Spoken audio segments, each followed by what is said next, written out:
Emergency বসলে অধিকাংশ সময় দেখা যায় যে পেশেন্ট যে কমপ্লেইনটা নিয়ে আসে সেটা হচ্ছে তার প্রচণ্ড রকম মাথা ঘোরাচ্ছে, প্রচুর ঘাম হচ্ছে, গলা ফুলে যাচ্ছে, তার রেস্টলেস লাগছে, অস্থির লাগছে, এরকম কমপ্লেইন নিয়ে আসে। তখন যদি আমরা তার ব্লাড প্রেশারটা মেপে দেখি, ব্লাড প্রেশার দেখা যায় প্রচণ্ড রকম হাই থাকে, 180 প্লাস। এটা সিস্টোলিক ব্লাড প্রেশার, যেটা উপরের ব্লাড প্রেশারটা, সেটা 180 প্লাস 200-এর মতো থাকে বা 200 প্লাসও থাকে অনেক সময়। আবার ডায়াস্টোলিক, যেটা নিচের ব্লাড প্রেশার, সেটা অনেক সময় দেখা যায় 120 প্লাস, 130 প্লাস বা 100 প্লাসও থাকে। তো পেশেন্টের এরকম হওয়ার কারণ কি? হুট করে তার ব্লাড প্রেশার কেন বেড়ে যায়? যখন আমরা হিস্ট্রি নিতে যাই, হিস্ট্রি নিতে গেলেই তারা যে হিস্ট্রিটা দেয় সেটা হচ্ছে যে পেশেন্ট হয়তো নিয়মিত অ্যান্টিহাইপারটেনসিভ ড্রাগ খাচ্ছিল, কিন্তু কোনো কারণে লাস্ট 2-3 দিন যাবৎ সে ওষুধ খাচ্ছে না। তখন তাকে জিজ্ঞেস করলে বলা হয় যে, "আপনি কেন ওষুধ খাচ্ছেন না?" সে বলে যে, "আমার কোনো সমস্যা হচ্ছিল না। তাই মনে হচ্ছিল যে ওষুধ খেতে, খেতে আমি একটু বিরক্ত হয়ে যাচ্ছিলাম। এই কারণে ওষুধ বন্ধ করে দিয়েছিলাম।" এবং সে কোনো ডাক্তারের পরামর্শ ছাড়াই হুট করে ওষুধ বন্ধ করে দেয়। ২-৩ দিন সে ভালো থাকে, দেখা যায় কোনো সাইন সিম্পটম ডেভেলপ করেই দেখা যায় কোনো এক সময় তার ব্লাড প্রেশার প্রচণ্ড রকম বেড়ে যায়। সে রেস্টলেস ফিল করে, তার বুকে ধড়ফড় করে বা বুকে চাপা, চাপা হয়ে আসে, শ্বাসকষ্ট শুরু হয়, প্রচুর ঘাম ঝরতে থাকে, মাথা ব্যথা শুরু হয়, ব্লাড ভিশন শুরু হয়। তো এইসব কন্ডিশন নিয়ে পেশেন্ট আমাদের কাছে ইমার্জেন্সি বিভাগে এসে অনেক সময় হাজির হয়। তো আমি কথা বলব যে হঠাৎ করে যদি আপনার ব্লাড প্রেশার বেড়ে যায়, তাহলে বাসায় থাকা অবস্থায় কি, কি করলে আপনার ব্লাড প্রেশারটা কিছুটা কন্ট্রোল করা যাবে? বা ব্লাড প্রেশার কন্ট্রোল করার পর পরবর্তী কি, কি পদক্ষেপ নেওয়া উচিত, যে যা করলে যেটার কারণে আপনার ব্লাড প্রেশার ইন ফিউচারে হঠাৎ করে বেড়ে যাবে না? কারণগুলোতে হঠাৎ করে আপনার ব্লাড প্রেশার বেড়ে যেতে পারে। তার মধ্যে ১ নম্বর একটা কারণ হচ্ছে যে অনিয়মিত ওষুধ খাওয়া। দেখা যায় আপনি ১ মাস নিয়মিত ওষুধ খেলেন, কিন্তু তারপরে ৪-৫ দিন আবার গ্যাপ দিলেন, আবার ওষুধ খাচ্ছেন, আবার গ্যাপ দিচ্ছেন। তো এরকম হলে অনেক সময় ব্লাড প্রেশার হুট করে বেড়ে যেতে পারে। তারপর যে কারণটা বাংলাদেশের মধ্যে অধিকাংশ পেশেন্টের মধ্যে দেখা যায় সেটা হচ্ছে ওষুধ খেতে ভুলে যাওয়া। অনেক সময় দেখা যায় প্রচণ্ড মানুষ ট্রাই করে যে ওষুধ খেতে, খেতে একটা সময় বিরক্তি ভাব চলে আসে এবং তারা হয়তো অনেক সময় ভুলে যায় ওষুধ খাওয়ার জন্য। সেই কারণেও হতে পারে। আর যে কারণটা সেটা হচ্ছে যে ওষুধের যে কস্ট, বাংলাদেশের অধিকাংশ মানুষ মধ্যবিত্ত বা নিম্ন মধ্যবিত্ত ফ্যামিলি থেকে আসলে বেড়ে ওঠা মানুষ।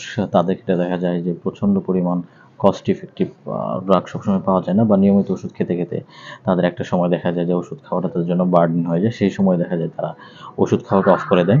ঠিক সেই কারণেও তাদের হঠাৎ করে ব্লাড প্রেশার বেড়ে যেতে পারে, যারা নিয়মিত ওষুধ খাচ্ছিল, কিন্তু কোনো কারণে টাকা পয়সা জনিত হোক বা অন্য কোনো কারণে যখন সে ওষুধ খাওয়া বাদ দেয়, সে কারণেও হতে পারে।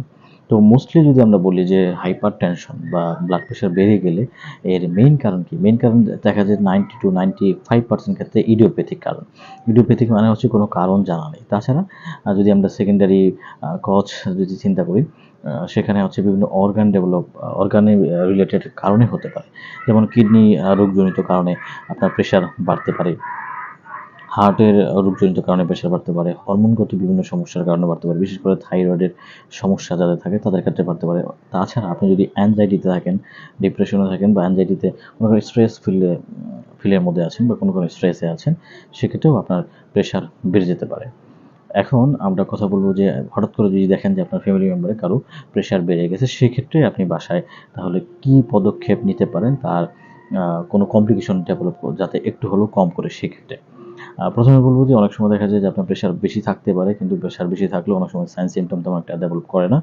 বাট মোস্টলি যখন ডেভেলপ করে না, তখন আমাদের ওইসব বিষয় নিয়ে আসলে খুব একটা ভ্রুক্ষেপ থাকে না। কিন্তু যখনই কোনো সাইন সিম্পটম ডেভেলপ করে, তখনই আমাদের সমস্যাটা হয়।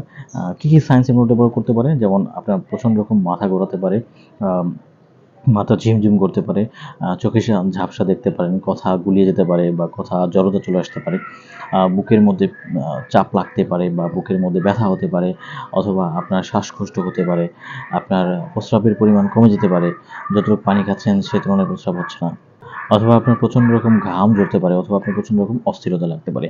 এইসব কারণগুলো অনেক সময় দেখা যায় যে যখন যদি আপনার প্রেশার বেশি থাকে, সেসব কারণে দেখা দিতে পারে। তো এই অবস্থায় আপনি কি করবেন? অবশ্যই আপনি যেখানে থাকুন, যে অবস্থায় থাকুন, বসে অথবা শুয়ে পড়বেন। বসে অথবা শুয়ে পড়ুন, বা মেইন কথা হচ্ছে যে আপনার রেস্টে চলে যাবেন, একদম রেস্ট। বেড রেস্টে গেলে সবচেয়ে বেশি ভালো হয়। রেস্টে চলে যাওয়ার পর যদি আপনারা দেখেন যে ভালো লাগা কিছুটা হলেও কাজ করতেছে, অথবা যদি দেখেন যে আপনার ভালো লাগা কাজ করতেছে না, প্রচণ্ড রকম মাথা ঘোরাচ্ছে, তো সেই হিসাবে আপনি যদি কোনো কারণে ওষুধ মিস করে থাকেন, রাতের অথবা সকালের ওষুধ মিস করে থাকেন, সেক্ষেত্রে আপনি একটা প্রেশারের ওষুধ যে কোনো সময় খেয়ে নিতে পারেন। সেটা খাবারের সাথে রিলেটেড নেই যে খাবারের আগে বা খাবারের পরে খেতে হবে, এরকম কিছু না। তো কোনো কারণে যদি আপনি আপনার প্রেশারের ওষুধ মিস করে ফেলেন, সাথে সাথে ওষুধটা খেয়ে নেবেন। এরপরও যদি আপনার 1 ঘন্টা 2 ঘন্টা পর যদি দেখেন যে আপনার কিছুটা হলেও ভালো লাগতেছে বা ভালো ফিল হচ্ছে, তাহলে অবশ্যই এটা ভালো লক্ষণ। আর যদি দেখেন যে আপনার কোনো কারণে এখনও ওষুধ খাওয়ার পরও, আপনার বেশ সময় চলে যাওয়ার পরও কোনো সাইন সিম্পটম তেমন একটা সাবসাইড হচ্ছে না, আপনার তখনও ব্লাড ইনফেকশন আছে, যেসব সাইন সিম্পটম ডেভেলপ করছিল সেগুলো অলরেডি রয়ে গেছে, তাহলে এই মুহূর্তে আপনার যে কাজটা করতে হবে সেটা হচ্ছে দ্রুত একটা আশেপাশের যে হসপিটাল আছে সেই হসপিটালের ইমার্জেন্সি বিভাগে যেতে হবে। সেখানে আপনাকে হয়তো অনেক সময় আমরা ইন্ট্রাভেনাস ইনজেকশন দেওয়ার মাধ্যমে প্রেশার কন্ট্রোল করার চেষ্টা করি, অথবা যদি মনে হয় যে এটা হাইপারটেনসিভ ইমার্জেন্সি বা আর্জেন্সি, সেক্ষেত্রে আমরা তাকে ভর্তি করানোর প্ল্যান করে থাকি এবং সেখানে ভর্তি রেখে পেশেন্টের প্রেশার কন্ট্রোল করে এবং প্রপার ট্রিটমেন্ট দিয়ে তাকে ডিসচার্জ দেওয়া হয়। ইন দ্য মিন টাইম আপনি কী করবেন, যখন দেখেন যদি আপনার এরকম হয় যে আপনার বাসা থেকে হসপিটাল অনেক দূরে, সেক্ষেত্রে একটা গ্রামের মানুষ একটা বিষয় ফলো করে থাকে, যেটা হচ্ছে তেঁতুলের রস বা শরবত হঠাৎ করে গুলিয়ে খাইয়ে দেয় পানির সাথে। এটা দিয়ে খুব বেশি যে ইফেক্টিভ হয় এটার কোনো বৈজ্ঞানিক প্রমাণ আমরা পাইনি এখনো। এটা গ্রামের মানুষের এক ধরনের মিথ বা এক ধরনের বিশ্বাস যে এটা খেলে হয়তো কমতে পারে। কিছু পেয়েছি যে অনেক সময় দেখা যায় যে পেশেন্ট তেঁতুলের রস খাওয়ার পর অনেক লেটে হসপিটালে আসে, কারণ তারা বিশ্বাস করেছে যে হয়তো তেঁতুলের রস খাওয়ার পর তাদের প্রেশারটা কন্ট্রোল হবে, সাইন সিমটম যেগুলো দেখা দিয়েছে সেগুলো হয়তো কমে যাবে। কিন্তু হয়তো এই বিশ্বাসের কারণে অনেক লেট হয়ে যাওয়ার কারণে পেশেন্ট অনেক পরবর্তীতে হসপিটালে নিয়ে আসার কারণে দেখা যায় অনেক কমপ্লিকেশন অলরেডি ডেভেলপ করে যায়।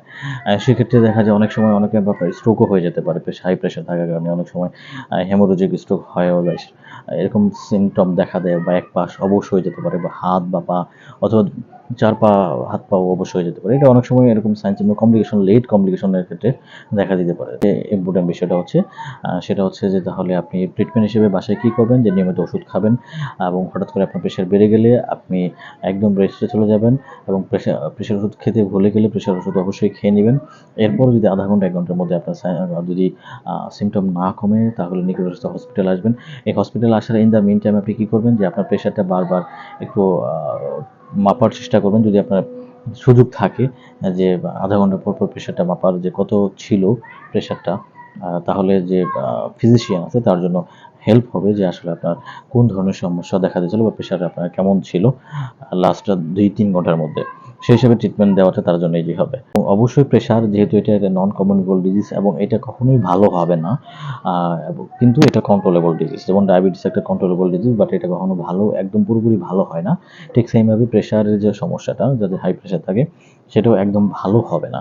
তো সেই ক্ষেত্রে আপনাকে অবশ্যই এটা কন্ট্রোলে রাখতে হবে। কন্ট্রোলে রাখার জন্য আপনার নিয়মিত খাদ্যাভ্যাস, লাইফস্টাইল চেঞ্জ করতে হবে।